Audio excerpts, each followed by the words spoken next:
Na nossa sequência de entrevistas com os pré-candidatos a prefeito de Piracicaba, nós recebemos hoje aqui no nosso estúdio o prefeito Luciano Almeida, que participa, vem até aqui ao Jornal de Piracicaba, para participar deste podcast, dessa entrevista, sobre as propostas que tem para mais um mandato. Acompanha a gente nessa entrevista a Fernanda Moraes. Olá, olá, prefeito, bom dia a todos. Essa já é a sequência aí, né? Uma tentativa aí para reeleição. Gostaria que o senhor primeiro fizesse aí um resumo desses primeiros 4 anos, né? Como é que o senhor sentiu aí a prefeitura, como é que o senhor pegou a prefeitura e quais são as propostas aí para esses próximos 4 anos? Bom, primeiro, olá a todos, aos ouvintes, a quem assiste a gente, né? Agradecer aí ao JP, a você, Fernanda, André, poder estar aqui participando desse evento e dessa troca de ideias aqui, conversar um pouco sobre tantas coisas importantes. Mas eu queria já dizer assim, eu acho que é muito cedo ainda o processo eleitoral, eu venho aqui muito mais respeito ao JP, mas acho que a gente devia estar preocupado em trabalhar, porque a eleição é só em agosto, não é agora, é a partir de agosto, é setembro, agosto. Eu acho que a gente devia estar discutindo os trabalhos. As pessoas estão antecipando muito essa discussão e eu acho que isso não ajuda ninguém. Afinal de contas, nós temos candidatos deputados, eu, prefeito, um monte de gente tem que ter um monte de coisa para fazer e tem que estar focado em fazer as coisas antes de querer discutir o próximo ciclo, os próximos anos. Eu acho que é isso. Mas estamos aqui para isso. A gente tem que também aproveitar essas oportunidades para esclarecer e tirar dúvidas da população. Primeiro é isso, é um ciclo que a gente pegou, super complexo, né? Nós tivemos aí 1 ano e meio de pandemia, tivemos praticamente, então, 2 anos até agora de poder executar aquilo que era o projeto nosso desde o início, mas, graças a Deus, quase tudo aí está no ar, sempre com um pouquinho de atraso, porque a forma que a gente faz as coisas é da forma correta, da forma legal, legalista, e a partir daí a gente tem sempre mais dificuldade em implantar algumas coisas. Mas, de modo geral, Fernanda, a prefeitura era um processo de 16 anos, de um ciclo que veio com culturas, na minha opinião, equivocadas com relação a como deve ser feito gestão de uma prefeitura, como que deve ser respeitado o recurso público, e a gente, então, teve que mudar isso. Só que você não muda uma cultura em 2, 3 anos. Isso é uma coisa que a gente vai ter que trabalhar a população, que estava viciada em alguns sistemas, os funcionários públicos, toda uma estrutura que se envolve no entorno da prefeitura e que faz com que a gente tenha que começar do zero uma nova cultura. E principalmente porque a gente tinha 0 de ferramentas de gestão naquela eu chamo de empresa, porque eu considero sim a prefeitura como uma empresa que tem a obrigação de prestar um bom serviço à sociedade. É isso que ela tem que fazer. Então, o que a gente encontrou foi isso, para mim foi um susto, né? Uma prefeitura analógica, uma prefeitura sem nenhum sistema, tudo desorganizado, não tem relatórios gerenciais, você não sabe nada. Eu brinco que lá é apagar incêndio o dia inteiro, porque você nunca sabe nada, não consegue, praticamente 0 de planejamento, a gente percebe que isso nunca teve lá, e a partir daí a gente reorganiza isso, faz um planejamento, estabelece as metas muito claras e a gente começa a entregar e implantar tudo aquilo que a gente achava que era relevante, né? Então, eu acho que foi esse o primeiro ciclo, ele agora se consolidou, né? Existem novas ferramentas de gestão. Eu brinco que nós começamos de dentro para fora, né? Primeiro arrumar a casa para depois atender a sociedade. Então, isso também criou aí alguns descompassos, mas hoje a gente está pronto e ávido a atender a tudo que precisa ser feito, mas, como eu digo sempre, da forma certa. E da forma certa dá trabalho, mas é assim que a gente faz. Prefeito, a gente tem usado aí nessas entrevistas com os pré-candidatos, com os nomes citados, né, como pré-candidatos a prefeito, alguns assuntos-chave, que são aqueles que a maioria da população já trata no dia a dia. Então, eu gostaria de começar falando com o senhor a questão das propostas com relação às perdas d'água, de água. Piracicaba perde aí mais de 50% do que produz de água. E esse é um grande dilema. Como fazer para resolver esse problema? Vamos captar água em outro lugar? Vamos resolver o problema que não é um problema que se resolve também do dia para a noite, porque tem que desenterrar e trocar encanamentos, essa coisa toda. Quais propostas o senhor traz numa eventual segunda gestão? André, não tem proposta nenhuma, eu já estou executando. São 150 milhões de investimento que não teve nos últimos 15 anos. Então, não tem proposta nova, o projeto já está definido. São 150 milhões, são financiamentos que estão sendo feitos e que elas começam as licitações a partir de agora, só que o efeito disso só vai ser sentido em 2026, porque elas são obras que serão executadas 24 e 25. Então, todo o efeito deste primeira etapa de um projeto, porque Piracicaba tem um problema muito sério. Vamos primeiro diagnosticar o porquê que nós temos a falta d'água. E o termo não é bem correto, não é bem uma falta d'água, é intermitência. O que significa isso? Hoje toda a nossa cidade é abastecida assim com água. Nós não temos não abastecimento. O que você vai ter é horários de picos onde falta água. Quais são os diagnósticos sérios na nossa cidade com relação a isso? Primeiro, muita gente não tem reservação, ela é conectada direto ao sistema. Como é que funciona? A lei é lei isso. Todo mundo tem que ter um volume de reservação equivalente ao número da população da sua casa ou do seu apartamento. E como é que funciona isso? Durante o dia, enquanto não está utilizando a água, ou durante a noite, essa reservação enche, e aí durante o dia você vai usando, e principalmente naqueles horários de pico, 6, 7 horas da noite, você vai usando essa reservação. Se eu tenho o meu sistema conectado direto na rede, é óbvio que naquele horário o risco de eu não ter água é grande.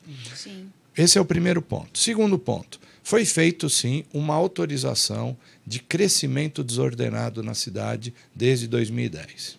Esse é outro fato muito sério. A gente está mapeando, inclusive, qual é o volume de aprovações que foram feitas, sem levar em consideração o plano de saneamento que existia de 2010, sem se fazer esses investimentos, ou fazendo esses investimentos de forma incorreta, gerando esse problema, que é isso que a gente fala. Eu tenho um sistema centralizado, aumentei, né, porque, além de tudo, eu aprovei empreendimentos a 20 quilômetros de distância do centro. Porque até gerou os vazios urbanos, né? Isso. E, ao fazer isso, qual é o problema que nós temos?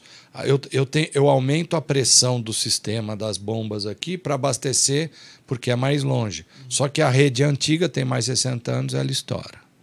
Então, qual é o projeto que nós temos? Todo pronto, todo implantado, que é, nós já mapeamos as regiões. Nós estamos tendo uma dificuldade, inclusive, com os empreendedores, incorporadores, porque a gente tem segurado, sim, a aprovação de novos empreendimentos, porque eu não vou... Água, exatamente. Né? Eu não aprovo. Isso tem sido uma guerra até em algumas situações, que é assim, nós não aprovamos empreendimentos se não tiver garantido água, esgoto e o viário. Então, quando você vê o que foi ampliado de área urbana... Né? Mas foi ampliada a área urbana do município sem nenhuma infraestrutura. Não pode ser feito isso, é uma irresponsabilidade. Nós agora estamos reavaliando toda essa estrutura, vamos propor uma legislação nova dos sistemas de contrapartida e vamos fazer esse investimento que ninguém fez. Na verdade, não é só água, ninguém fala, mas a gente tem um outro déficit que precisa mais 44 milhões, eu devo estar anunciando nos próximos dias, também de esgoto.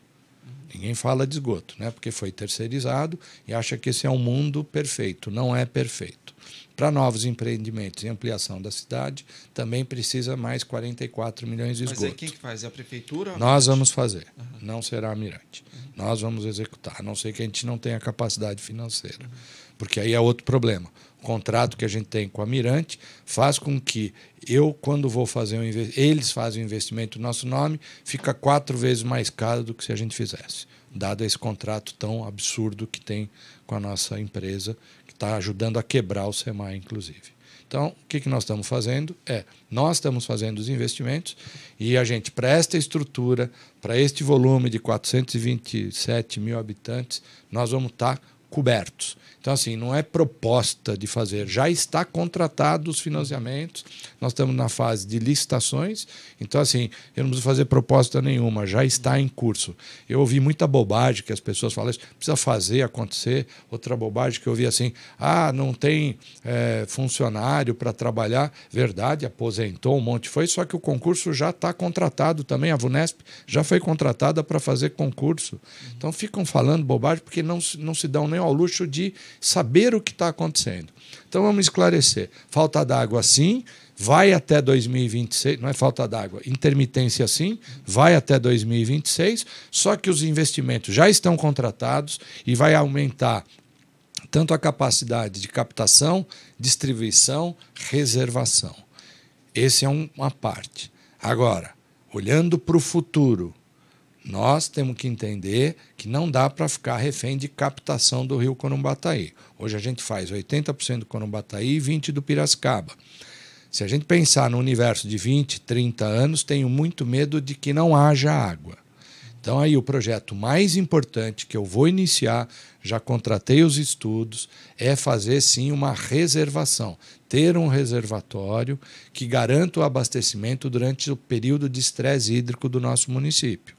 Isto, para mim, é a coisa mais séria. Isso é na bacia do Corumbataí. Na bacia do Corumbataí. Por quê, André? O que acontece? Vamos pensar exatamente isso? Há 40 anos a gente captava 100% no Piracicaba.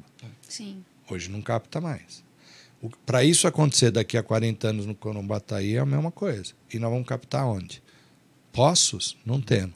Desculpa, trazer água de 40 quilômetros gastando com bombas e captando, essa ideia, não sei de onde que surgem ideias aí miraculosas. Isso não tem pé nem cabeça. Então, o único caminho é criar uma reservação. Nós já estamos com esse estudo pronto, né, contratando ele. E esse é o caminho para a gente garantir, primeiro, o déficit do sistema que nós temos hoje, as diminuições das perdas, e garantir o abastecimento futuro. Esse é o projeto. Então, se eu fosse chamar o único de programa que não vai dar tempo, é a construção dessa represa, que ela é fundamental para garantir o abastecimento para as próximas gerações de Piracicaba. E essa represa, tendo todas as aprovações, ela estaria prevista para quando, prefeito?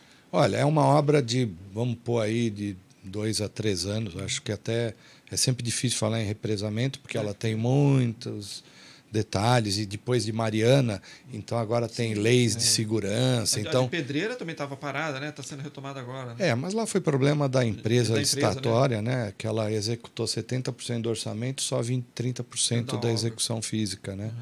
E aí desistiram da obra, e agora vai ter foi feito um novo processo licitatório para retomar. Mas também vou lhe dizer, se não fizerem isso e não fizerem... É tudo, quando você não planeja e não organiza, é um inferno, né?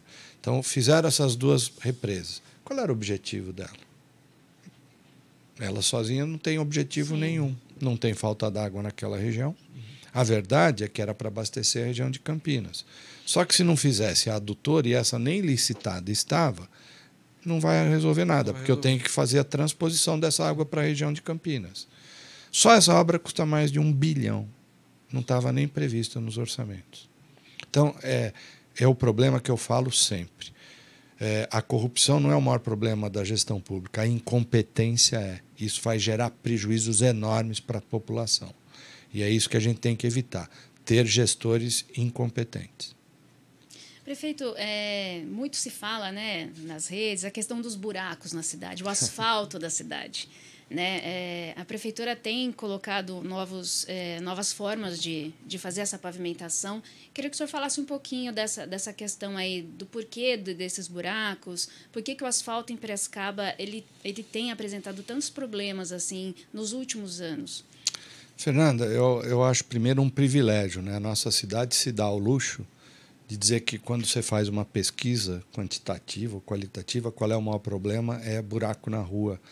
Que bom que a gente pode se dar ao luxo de falar que esse é o maior problema da nossa cidade, né? Zeladoria. Isso quer dizer que aquelas coisas que são as mais importantes, né? Não que a mobilidade não seja, mas de modo geral, a gente sabe que o restante está funcionando muito bem, graças a Deus, e Piracicaba é espetacular, é privilegiadíssima. E buraco na rua, você tem 2 caminhos, eu sempre falo. tem os prefeitos que agem de forma curto prazo, que é fazer assim, eu vou lá e faço um tapa-buraco, que na primeira chuva vai embora, e tem poucos prefeitos que fazem um planejamento de médio e longo prazo, que é o que eu fiz. Identificar onde a gente tinha as piores áreas, que são as áreas mais complexas, que são as entradas da cidade, que você tem um fluxo maior e tem um trânsito pesado, de caminhões principalmente. E nós temos um projeto de concreto que é inédito no Brasil. Nós estamos recebendo pessoas do Brasil inteiro vindo ver esse programa, porque ele é inédito. E a gente, então, está sendo referência nacional nesse projeto de concreto nas principais vias da nossa cidade. A segunda coisa era a questão de identificar, porque a gente tinha assim, 1.800 quilômetros de vias pavimentadas, que tem uma vida útil, o asfalto é de 10 anos, e as nossas vias, então 1.800 quilômetros, só 270 quilômetros foram feitos nos últimos anos. Então, assim, nós temos 1.500 quilômetros que tem mais de 16 anos de vida útil. Então, não é que é uma questão mais de tapar buraco. O asfalto acabou. E muitos deles feitos de uma péssima qualidade. Então, são pequenas capas, né, que foram feitas. Não foi feito drenagem, não foi feito várias coisas. Todos os nossos projetos agora não. Tem drenagem, em que pese na 1º de agosto, porque houve um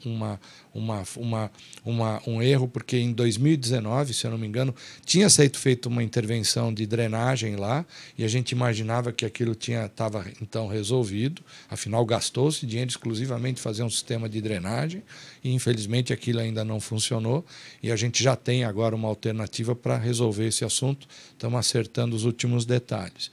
Mas no nosso projeto é fazer coisas que de fato tenham durabilidade e que funcionem. Então, demora mais. Eu fiz 4 licitações, já comecei há mais de um ano. Tem 2 que até agora não se encerraram. Sim. Uma foi judicializada e a outra acho que eu estou homologando agora. Então, assim, imagina que nós temos quase um ano de licitação dos 4 lotes que era para estar fazendo 258 quilômetros. Eu só consegui fazer 2 lotes. Agora os outros 2 lotes, acho que um sai essa semana e espero que a justiça seja ágil em liberar o outro, porque daí a gente resolve, eu diria assim, os piores lugares da nossa cidade e as piores situações da nossa cidade. O restante, sim, aí você continua no tapa-buraco até que se faça. Mas o que eu espero é que os próximos gestores ponham na cabeça o seguinte, tinha que ser lei. Se eu tenho 1.800 quilômetros, todo ano eu tenho que fazer 10%. Tenho que fazer 150, 180 quilômetros, 200 quilômetros, no mínimo, todo ano. Todo ano. Senão, nós vamos estar sempre aqui enxugando o gelo. Então, agora nós estamos dando esse primeiro toque nas principais avenidas e a gente acredita que a partir de agora resolva-se isso de novo. Demora mais o concreto. Se eu fizesse asfalto, em, sei lá, 15 dias está feito. O concreto demora 3 meses. Só que vai durar 20 anos. É assim que a gente trabalha. Prefeito, na área da saúde, são vários assuntos que tem para ser tratados. Eu gostaria de começar pedindo uma análise do senhor a respeito da gestão da Mahatma Gandhi, dos 2 pronto-atendimentos, Vila Sônia e Vila Cristina, e saber se o senhor pretende ampliar, digamos, uma terceirização para outras unidades ou outros setores da saúde. Olha, eu acho que todo gestor público deve fazer um equilíbrio entre você ter parte dos seus serviços terceirizados e parte dos seus serviços de estrutura própria, porque isso dá flexibilidade. E foi isso que a gente verificou com muita clareza hoje nesse projeto que a gente fez, porque a gente tinha metade da infraestrutura nas 4 unidades, a partir da hora que a gente trouxe SOS, a gente conseguiu que ela assumisse 2 e a gente transferisse todas as equipes. Hoje, as 5 unidades, as 4 UPAs mais o COT, trabalham full em estrutura completa. E graças a Deus, porque o volume que nós estamos de dengue e de Covid de novo e outras coisas, se não fosse isso, a gente estava no inferno hoje de novo. É quase uma pandemia, quase igual que foi a Covid. Então, graças a Deus que hoje a gente tem essa estrutura, todas trabalhando de uma forma muito coerente. E um ajuda o outro, um puxa o outro. Eu acredito, sim, que esse deve ser um processo que deve ser ampliado. Não nas UPAs mais. Eu divido a saúde em 4 estruturas. Alta complexidade, urgência e emergência, atendimento básico e especialidades. Então, como é que a gente trabalhou essa lógica? Alta complexidade, nós temos parcerias com o Hospital Regional, com Santa Casa e fornecedores de cana, funciona muito bem. Está muito bem trabalhado, isso está bem, nunca temos problema de falta de leitos, está tudo muito bem organizado. Depois nós temos as UPAs, que aí foi através dessa terceirização de 2 unidades, também está equilibrado. Nós precisamos só, é um outro problema, que é nas atendimento de urgência e emergência, 70% das pessoas que vão lá não precisariam ir lá. São classificação verde e azul. São aquelas que ficam lá 3, 4, 5 horas para ser atendidas, porque urgência e emergência, aquilo é para urgência e emergência, não é. Óbvio que elas acabam indo lá, porque depois das 5 horas da tarde você não teria alternativa, você acaba indo lá. Por isso que a gente fez unidades com horário estendido e a telemedicina, que permite que você seja atendido na sua casa sem precisar se deslocar para a UPA. Então, com essas 3 iniciativas, nós acreditamos que também urgência e emergência está super equilibrado. Precisa a cultura das pessoas fazer uma consulta por telefone, que isso ainda é uma coisa muito nova, né? Terceira coisa, atendimento básico. Todos sabem que nós, no primeiro ano, nos 2 primeiros anos, perdemos mais de 100 médicos. Por quê? Por causa do salário do prefeito e por causa da forma irregular dos pagamentos que era feito. E agora a gente paga regularmente da forma correta, como a lei manda. E aí, a partir daí, muitos médicos falam, não, nessas condições não quero continuar, saíram. E a gente, então, teve um momento e um prazo para trazer de novo. Hoje, todos os postos de saúde estão completos. Lógico que às vezes sai você tem uma rotatividade por causa desse salário fixado baixo, mas você hoje tem todas as unidades de atendimento básico organizadas. O que faltava era o último ponto da estrutura de saúde, que era especialistas e as intervenções. Como é que a gente fez? Nós temos um problema sério do sistema, que é obsoleto, que tinha na prefeitura, nós contratando um novo, que agora está fisando, e a gente então fez o expurgo das nossas listas. Porque você teve, nesse período também, um represamento, né? Nos 2 anos, 20 e 21, as pessoas pararam de tratar outras comorbidades, e aí, de repente, a fila de exames, a fila de tratamentos quadruplicou. O que a gente fez? Expurgou, identificou quais eram as mais complexas e as mais necessárias, e a partir daí fizemos o chamamento público, municipal, depois o chamamento de parceria com o Cismetro, que aí a gente tem laboratórios e especialistas que se credenciaram para dar celeridade, e trouxemos esse programa que começou com mamografia e ultrassom, eu nunca sei o termo correto, se é intravaginal ou não, mas eu acho que é esse. É isso. E que então estamos zerando essa fila. Começamos com catarata também, os exames e as cirurgias. Vai começar depois endoscopia e colonoscopia e depois a parte cardiovascular. Então a gente espera com isso você se não vai zerar 100% das filas, você vai diminuir muito essa incidência. Então eu acredito que com essas estruturas a gente consolida todo o sistema de saúde, que nunca vai estar perfeito. Não existe no mundo saúde porque é um poço sem fundo, as pessoas estão envelhecendo e isso faz com que você tenha uma pressão maior. A nossa saúde é considerada uma das melhores do Brasil, é bom que se diga isso, né? Nós temos um turismo de saúde enorme na nossa cidade. Pra você ter ideia, nós temos um credenciamento de 850 mil pessoas aproximadamente. Se eu só tenho 400 mil habitantes, então imagina o volume de pessoas de fora que vêm ser atendidas e usar o nosso sistema. Isso também pressiona a nossa, mas a lei não permite que se proíba que pessoas de outros estados, vem gente da Bahia, vem gente de Minas Gerais, vem gente do Brasil inteiro praticamente para ser atendido aqui, dada a qualidade da saúde que nós temos em Piracicaba. Esses ajustes precisam ser feitos, já estão em curso e a partir de agora só dar continuidade a esse trabalho, que a gente acredita que...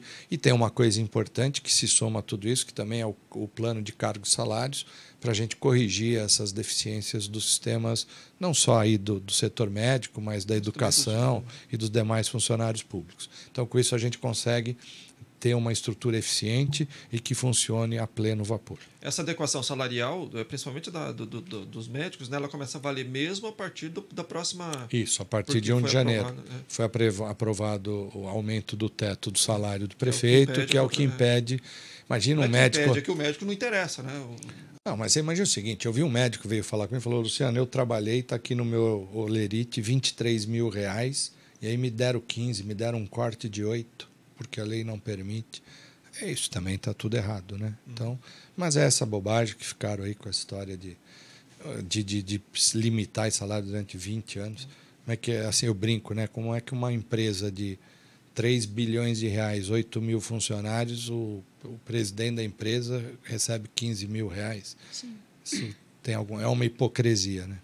Prefeito, ainda na saúde, não é um ente do município, mas é algo que interessa à comunidade, que é o Ilumina. No ano passado, houve uma coletiva, até da qual eu participei, eu fui. Sim. O senhor chamou, foi o senhor, pessoal da Unimed, enfim, pessoal da contabilidade, para fazer um levantamento de como estava aquela situação e o que fazer para reabrir, né? Como é que está aquela situação?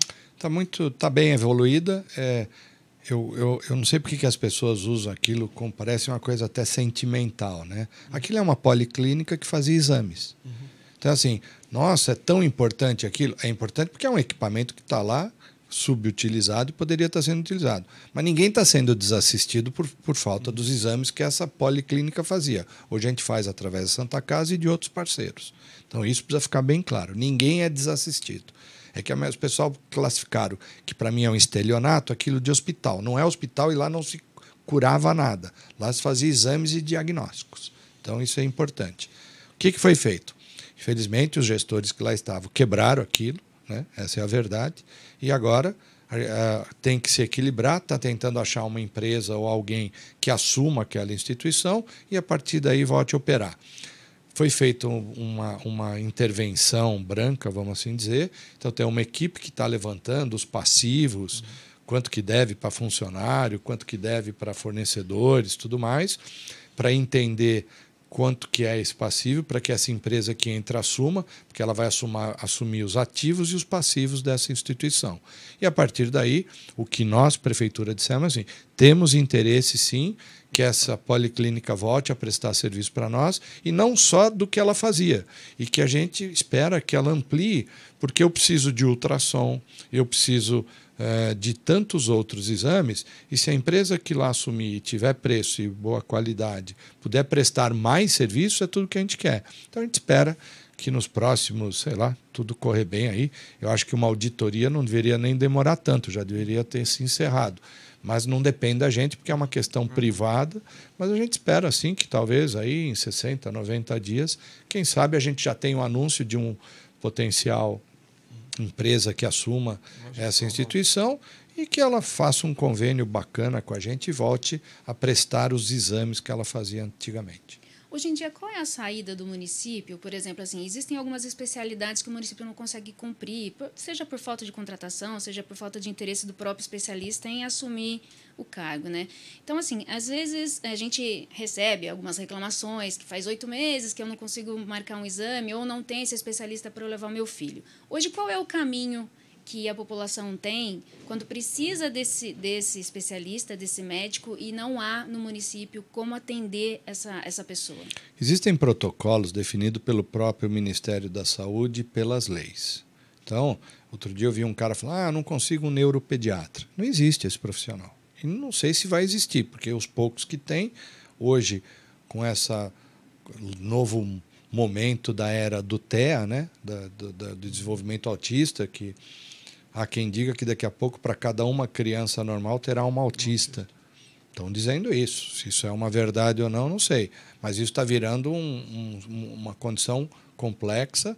E aí, então, você procura um pediatra, um neuropediatra que vai fazer esse diagnóstico. Virou uma fila. Esses caras estão no setor privado ganhando muito dinheiro e é difícil você achar. Tá bom, mas o protocolo permite que você seja atendido ou por um pediatra ou por um clínico geral. Então, isso é o que diz a legislação, não sou eu. Então, a partir disso, com os protocolos, você pode dar alternativas. E, a partir daí, ter a mesma condição. Você não deixa de desassistir.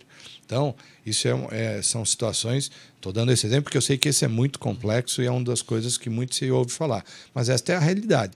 Mas não é a realidade de Piracicaba, isso é a realidade do Brasil inteiro, né? Se você for no setor privado, você vai encontrar dificuldade de conseguir uma consulta com um profissional desse, que eu vi outro dia que, por exemplo, um profissional desse está pedindo R$ 1.800 a R$ 2.500 uma consulta privada. Você acha que ele vai vir na prefeitura para ganhar 55? Não vai, né? Com relação a loteamentos irregulares, a gente já falou um pouquinho da questão da ampliação da área urbana do município, levar loteamento, isso, aquilo. E essa questão do loteamento irregular é bastante preocupante, porque tem também a questão, vai ter o mesmo problema da água, do esgoto e tal. O que se faz e o que precisa ser feito ainda para começar a sanar com mais eficácia esse problema? Olha, Piracicaba tem uma característica diferente de outros municípios. Você tem uma área rural enorme, né? E se criou um mercado de loteamentos irregulares. Eu vou ser sincero, eu sou contra a legislação existente hoje. Eu acho assim, eu tenho um sítio que era do meu avô, ou do, sei lá, ou do meu bisavô, aí depois veio meu pai, veio meu avô, meu pai, tal, e eu concluí que eu não quero mais ser sitiante. E aí eu não posso fazer o desmembramento menor do que 20 mil metros quadrados. Eu acho que algo está errado. Deveria ter uma regra mais específica, uma regra que permitisse o desmembramento e vou chamar de loteamento rural, com regras diferenciadas. Esse conflito faz com que já aconteça exatamente isso que nós estamos vivendo. Os desmembramentos são feitos de forma irregular, vira um inferno. É impossível fiscalizar tudo também. Não existe. O conceito de fiscalização é assim: ou a sociedade muda. E esse é o problema. Virou um business isso. Tem muita gente, não vou aqui ser leviano, mas tem muita gente que está vivendo disso e pessoas que incentivam esse processo. Porque tem uma regra que tinha no passado, que era assim, pode fazer que depois eu vou lá na prefeitura e regularizo. Tinha esse esquema aqui dentro. Então, você criou um incentivo a esse procedimento de invade, faz e tal, que depois, olha, pode deixar que depois a gente vai lá na prefeitura. Mas depois mesmo para desfazer é difícil, né? É lógico, aí é uma questão da justiça. E aí depois que veio a Covid, os juízes não determinam nenhuma reintegração. Sei lá até quando vai isso. Né? Porque é fácil a gente falar de fora enquanto você não tiver um terreno seu invadido, né? Ou uma casa sua. Imagina alguém invadir a sua casa. Falar, vim morar aqui. Ah, mas não é como? Não? E daí? Sim. É essa a sensação. Normalmente o cara invade um terreno que aí pode ser que você não usa. Mas e se acontecer isso? Se invadirem a sua casa? Sim. Como é que faz? Dentro dessa lei nova, não pode tirar. Então, é complicadíssimo esse assunto, hein? Eu acho que a questão habitacional, nós temos que mudar a cultura. Eu acho que a habitação é uma coisa que a sociedade tem que ter capacidade de se autorregular e se auto-fiscalizar. Eu tenho esse mesmo problema que eu falo assim, outro dia um cara falando assim, pô, Luciano, tem um monte de lixo aí jogado em alguns pontos de entulho, sofá, não sei o que. Eu falei, pô, nós temos o cata-cacareco, é só você ligar que a gente vai buscar. Nós temos os ecopontos, que é só levar lá, a gente vai retirar. Por que as pessoas jogam na rua? Outro dia eu peguei um cara com um galão jogando litros de óleo num mato na Avenida Pompeia. É isso. Porque as pessoas... Então, assim, a culpa é da prefeitura ou é a cultura da população que vou descartar onde tiver mais fácil e rápido, depois a prefeitura vai lá e recolhe. Nós temos mais de 40 pontos viciados hoje de descarte de lixo irregular. De quem é a culpa? Da prefeitura? Fiscalizar? Só se... Nós temos 400 mil habitantes e 1.200 km². Se eu tivesse 100 mil fiscais, não resolvia. O que precisa é mudar a cultura das pessoas. Estamos iniciando programas nas escolas, recicla, não joga, não faça isso, fazendo divulgações. o sistema funciona, é uma coisa que funciona bem aqui. Então, eu acho que na questão de loteamentos irregulares, o princípio é o mesmo. Se a gente não conseguir convencer a população e dar alternativas para ela ter um empreendimento que ela paga R$500 de aluguel numa favela, ela pode pagar R$500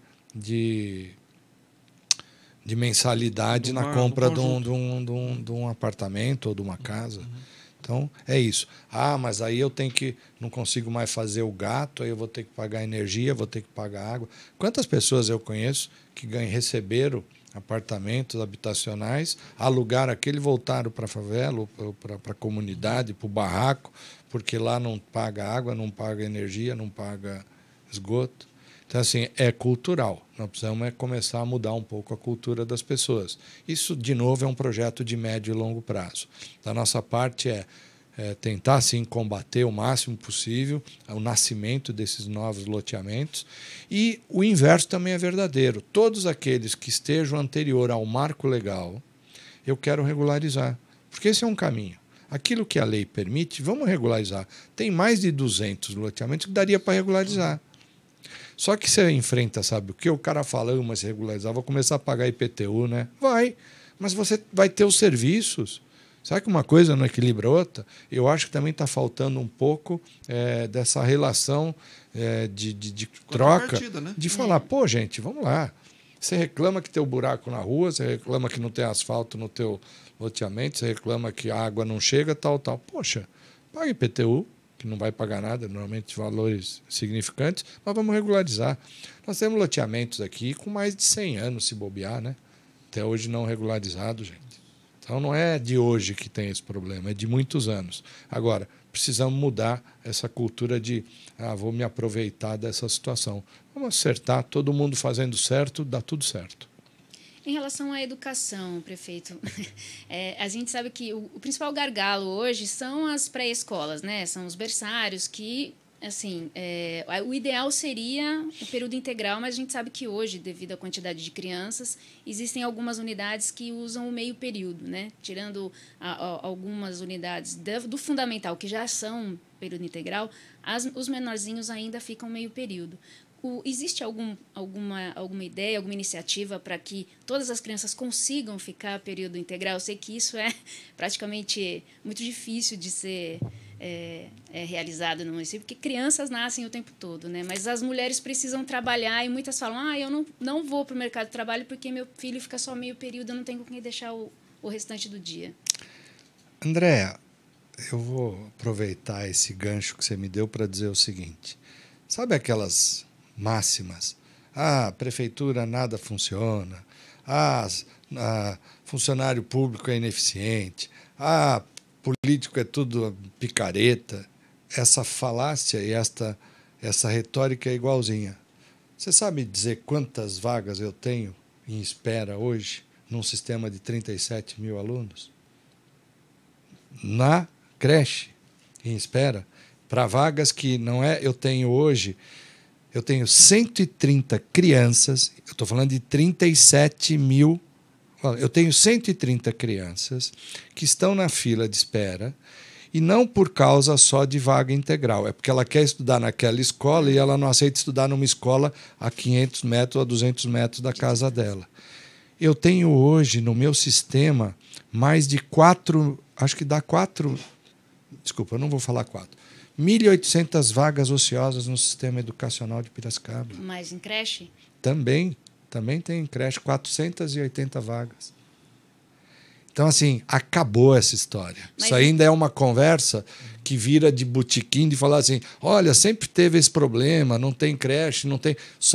Não é mais verdade. Nós criamos muitas vagas de creche. Mas de período integral ou meio período? Integral. E outra coisa que eu falo, nós começamos um programa que chama Escola Integral para Todas, que começa do fundamental, do 5º ano para trás, porque eu falo assim, por que a mãe do nenê não tem que trabalhar e a mãe de que tem a criança de 4, 5, 6 anos não tem? Então, assim, e nós fizemos de trás para frente Porque a ideia, o projeto inteiro, e você não faz do dia para a noite, isso sim precisa de 10 anos, é 100% do sistema integral de educação municipal.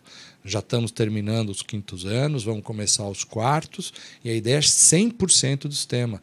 Mas hoje, as pessoas precisam entender, não está tendo mais um crescimento populacional como tinha antes. Sim, Eu não preciso ficar construindo escolas. Eu preciso ampliar algumas classes dentro das unidades existentes, porque eu estou fazendo o curso integral lá dentro. Eu só estou tendo que construir 2 e 3 escolas, vai? Nova Iguaçu, Santana e Artemis. Mas a verdade que são ajustes até em função de escolas mais velhas ou tal. Por quê? Porque a verdade absoluta é que eu tenho vagas ociosas hoje na educação e que eu não preciso mais ficar criando novas vagas. Ou seja, o ciclo em Piracicaba está chegando naquele teto, no ápice, e que a partir de agora, que é o que nós temos feito, não é mais quantitativamente, mas é qualitativamente. Os investimentos da educação agora é qualidade, não é mais quantidade. E é isso que a gente tem feito com sistema poliedro, que é o mesmo das escolas privadas, reforma de todas as unidades, material, treinamento dos professores, computadores para todos os alunos, retroprojetor, novos sistemas de ensino voltados com tecnologia, tudo que envolva para transformar essas crianças daqui a 20 anos, que eu falo sempre, igual de condições iguais de mercado com uma criança que sai de uma escola privada. Hoje as escolas municipais nossas não devem nada às escolas privadas do Brasil. Então hoje eu digo que é o meu maior legado e a menina dos meus olhos. São 2 coisas: geração de emprego e renda, investimentos no município por atração de investimentos, e educação. Esses 2 legados eu posso, com muito orgulho, dizer assim, que são as coisas mais importantes e de maior qualidade que nós estamos deixando na nossa cidade. Nessa questão do emprego e renda, a Klabin começou a operar, né? Foi um dos investimentos de 1,6 bi que começou a dar resultado. Primeira etapa só. Que já era esperado. Primeira etapa, são 3, vai para 4,5 bilhões de investimentos. Esse é um projeto muito legal. Acaba gerando emprego. Isso, mais a Copert, o anúncio da nova planta, 750 milhões, ampliação da CJ, mais 1 bilhão, da O de papéis, e assim a gente vai. Então, né, nós estamos falando da Hyundai, 1 bilhão, 5 bilhões. Então, a gente, quando faz essas contas, fala assim, puxa vida, né? 11 bilhões de investimentos e 30 mil empregos.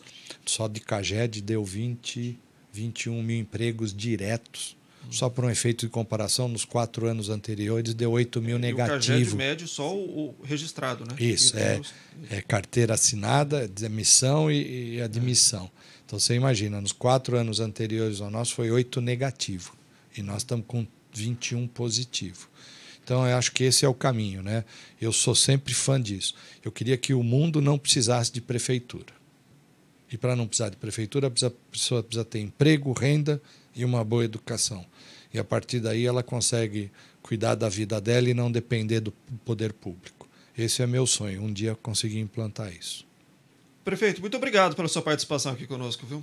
Valeu.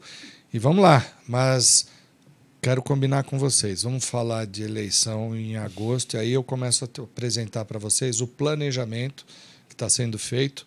Sim, daqui para frente é tudo que nós já estamos fazendo, mas o que tem de legal para o futuro? Sempre pensando, não numa cidade de agora, mas na cidade que a gente quer para os próximos 20 anos para todos nós. Então já está combinado, a partir de agosto o senhor volta aqui. Volta aqui, vai ser um prazer. Obrigado. Obrigado.